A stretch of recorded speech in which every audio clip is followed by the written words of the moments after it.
రేవంత్ రెడ్డి ప్రభుత్వం ఏర్పాటై 13-14 నెలలు దాటిపోయింది. ఈ 13-14 నెలల కాలంలో ఆయన ప్రజలకిచ్చిన హామీలు ఏ ఒక్కటి కూడా నెరవేర్చకుండా విఫలం చెందిన సంగతి ఇవాళ తెలంగాణ ప్రజలు కోడై కూస్తున్న విషయం మనందరికీ తెలుసు. ఇట్లా నేను విఫలమవుతున్నాను, నేను ఏం చేయలేకపోతున్నాను, దీని నుంచి ప్రజలను దీన్ని ఈ వైపు నుంచి డైవర్ట్ చేయాలి అన్న ఉద్దేశంతో ఎప్పుడో 15 నెలల క్రితం జరిగినటువంటి ఈ ఫార్ములా కార్ రేసు విషయం గత 2 నెలల నుంచి దాన్ని ప్రచారంలో పెడుతూ దాంట్లో ఏదో జరిగిందని, దాంట్లో ప్రాసెస్ కరెక్ట్ జరగలేదని, ఎవరికో ఏదో ముట్టిందని ప్రచారంలోకి తెచ్చి ఇవాళ 15 నెలల క్రితం జరిగినటువంటి ఆ కార్ రేసు వ్యవహారం మీద ఇవాళ కేటీఆర్ పైన కేసు పెట్టడానికి ప్రయత్నం చేసిర్రు. ఇవాళ కేటీఆర్ గారిని ఇబ్బంది పెట్టే ప్రయత్నం చేస్తూ ఉన్నారు. తద్వారా ప్రజల దృష్టి మార్చాలి.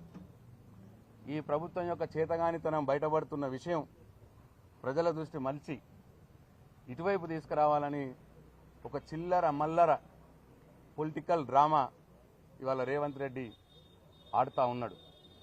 ఇంతకుముందు జగదీష్ రెడ్డి గారు చెప్పినట్టు హైదరాబాద్ యొక్క బ్రాండ్ ఇమేజ్ పెంచడానికి, తెలంగాణ యొక్క బ్రాండ్ ఇమేజ్ పెంచడానికి కేటీఆర్ గారు తీసుకువచ్చిందే ఈ కార్ రేస్. ఎందరో ముఖ్యమంత్రులు, చివరికి ప్రధానమంత్రి గారు కూడా ప్రయత్నం చేసే ప్రాజెక్ట్ ఇది. దాన్ని రద్దు చేసింది మీరు, తప్పు చేసింది మీరు. దాంట్లో ఏమీ లేదు. ఇది ఒక చెత్త లొటపీస్ కేసు. ఇది దీంట్లో ఏదో దొరకబడదామని చెప్పి ఇప్పుడు ప్రయత్నం చేస్తున్నారు. చాలా రోజుల నుంచి, 2 నెలల నుంచి ప్రయత్నం చేస్తున్నారు. ఏమీ దొరకలేదు. ఎట్లనే చేసి అరెస్ట్ చేయాలి కేటీఆర్ గారిని, ఇబ్బంది పెట్టాలి కేటీఆర్ గారిని ప్రయత్నం తప్ప దీంట్లో ఏమీ లేదు. దీంట్లో ఏమీ లేదు కాబట్టే ఎలక్ట్రల్ బాండ్లు దీనికి లింక్ పెడతా ఉన్నారు.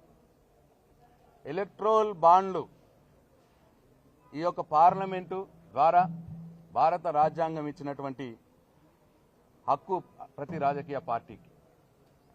అన్ని రాజకీయ పార్టీలు ఎలక్ట్రల్ బాండ్లు సేకరించినాయి. అటు బీజేపీ సేకరించింది, కాంగ్రెస్ పార్టీ సేకరించింది, అన్ని రాజకీయ పార్టీలు. దాంట్లో బీఆర్ఎస్ కూడా పార్టీ ఎలక్ట్రల్ బాండ్లు తీసుకున్నది.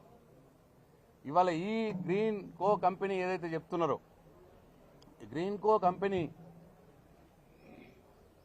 ఈ కార్ రేసింగ్ వాళ్ళు చేసి నష్టపోయేది తప్పిస్తే ₹1 కూడా వాళ్ళు సంపాదించలే.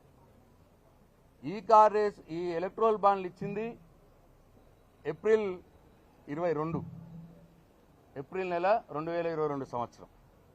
ఈ కార్ రేసింగ్ అయింది మార్చి 2023 సంవత్సరం.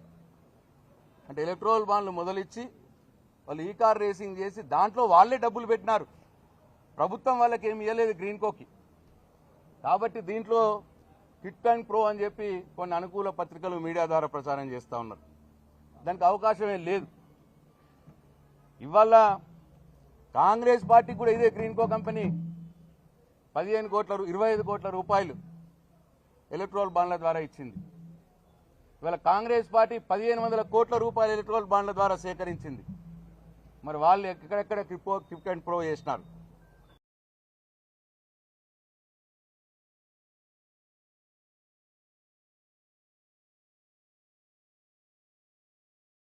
మీడియా ద్వారా లేదు, సోషల్ మీడియా ద్వారా కేటీఆర్ గారి మీద బురదల్లే కార్యక్రమం చేస్తూ ఉన్నారు.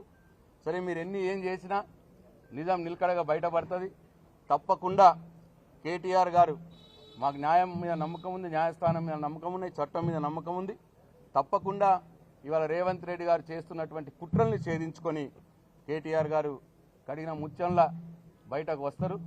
మీరు ఎంత భయపెట్టమని చూసినా, బీఆర్ఎస్ పార్టీ నాయకుల మీద కేసులు పెట్టి అరెస్టులు చేద్దామని చూసినా నిన్ను వెంటాడడం మాత్రం ఆపం.